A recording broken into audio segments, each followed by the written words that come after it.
Business cycle বা ব্যবসায়িক চক্র কি এবং এটি খুচরা ব্যবসায়ীদের ওপর কী প্রভাব ফেলে? মিগুয়েল একজন কৃষি উপকরণ বিক্রেতা। তিনি সরবরাহকারীদের কাছ থেকে বীজ ও সার কিনে তার গুদামে সংরক্ষণ করেন। এরপর সেগুলো গ্রাহকদের কাছে বিক্রি করেন। এই কাজগুলো একই ধারাবাহিকতায় বারবার ঘটে। এই ধারাবাহিক প্রক্রিয়াকেই বলা হয় ব্যবসায়িক চক্র। প্রতিটি চক্রের একটি নির্দিষ্ট শুরু এবং একটি নির্দিষ্ট শেষ থাকে। খুচরা ব্যবসায়ীদের ক্ষেত্রে সাধারণত ৩ ধরনের ব্যবসায়িক চক্র রয়েছে। প্রথমটি হল মজুত চক্র, যা পণ্যের সঙ্গে সম্পর্কিত।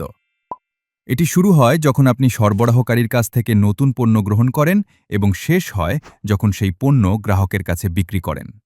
দ্বিতীয়টি হল আর্থিক চক্র, যা অর্থ প্রদানের সঙ্গে সম্পর্কিত।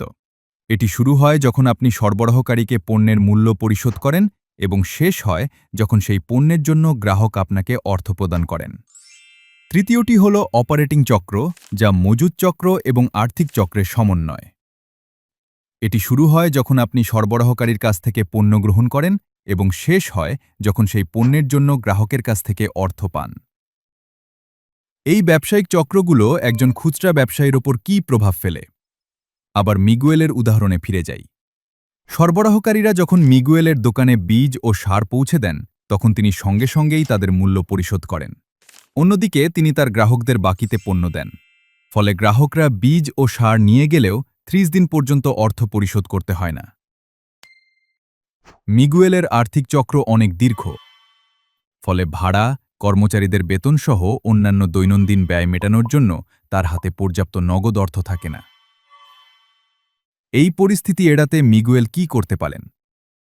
তাকে আর্থিক চক্রের সময়কাল কমিয়ে আনার উপায় খুঁজতে হবে।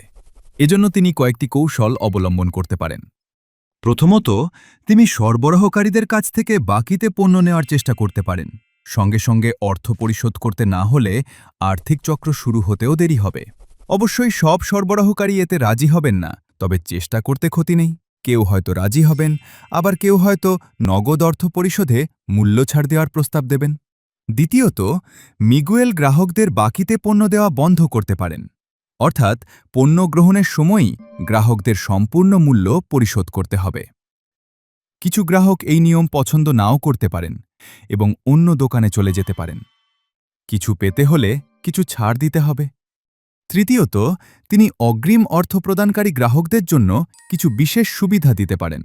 অনেক গ্রাহক কম দামে পণ্য পাওয়ার সুযোগ থাকলে আগেই অর্থ পরিশোধ করতে রাজি হবেন। তখন মিগুয়েল সেই অগ্রিম অর্থ ব্যবহার করে সরবরাহকারীদের কাছ থেকে নতুন পণ্য কিনতে পারবেন। মিগুয়েল তার সরবরাহকারীদের সঙ্গে আলোচনা করেন এবং তারা তাকে 10 দিনের বাকি সুবিধা দিতে সম্মত হন।